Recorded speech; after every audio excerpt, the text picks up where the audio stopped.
الرحمن الرحیم الحمد للہ رب العالمین الصلاة والسلام علی سید الانبیاء والمرسلین وعلی آلہ واصحابہ اجمعین اما بعد۔ میرے محترم بھائیو اور دوستو، صحیح بخاری کے اندر ایک حدیث ہے کہ عبداللہ بن عمر بن عاص رضی اللہ تعالی عنہ روایت کرتے ہیں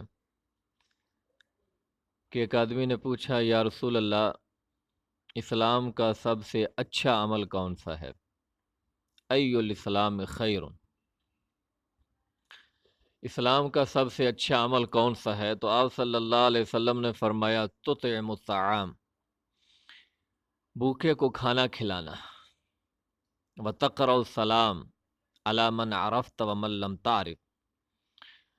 اور ہر آدمی کو سلام کرنا چاہے تم اس کو جانتے ہو یا نہیں جانتے۔ میرے محترم بھائی اور دوستو، ہمارا جو دین ہے، ہمارا جو مذہب ہے اسلام، یہ رواداری کا دین ہے،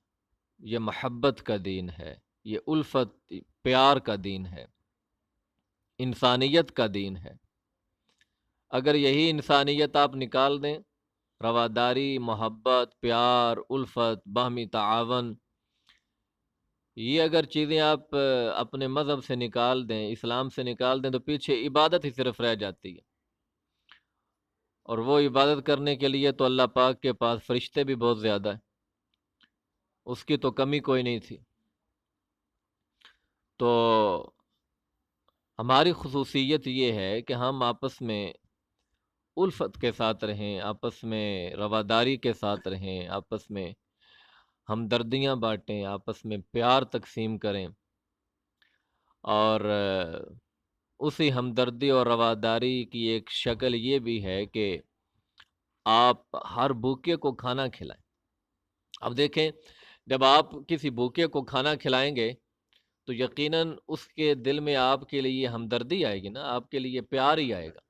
محبت ہی آئے گی۔ اور جب آپ دیکھیں گے کہ ایک آدمی بھوکا ہے، آپ کا ہمسایہ یا کوئی دوسرا آدمی، اس کو بھوک لگی ہوئی ہے، تو یقیناً آپ کے ضمیر پہ چوٹ لگے گی، آپ کو احساس ہوگا، آپ کے اندر رحم آئے گا، تو آپ اس کو کھانا کھلائیں گے تو نتیجے میں اس کے دل میں محبت آپ کی آئے گی، اور اس باہمی تعاون کے نتیجے میں الفت اور پیار اور ہمدردی جو ہے وہ پروان چڑھتی ہے۔ تو اس لیے آپ نے فرمایا کہ اسلام کا سب سے اچھا عمل اس کو قرار دیا کہ بھوکے کو کھانا۔ اچھا، پھر میں قربان جاؤں، آپ نے یہ نہیں کہا کہ مسلمان بھوکے کو کھانا کھلاؤ، آپ نے مطلق فرمایا کہ بھوکے کو کھانا کھلاؤ، جس کے اندر کافر بھی آ گئے، مسلمان بھی آ گئے۔ اور جب آپ کسی کافر کے ساتھ اس طرح ہمدردی کریں گے تو عین ممکن ہے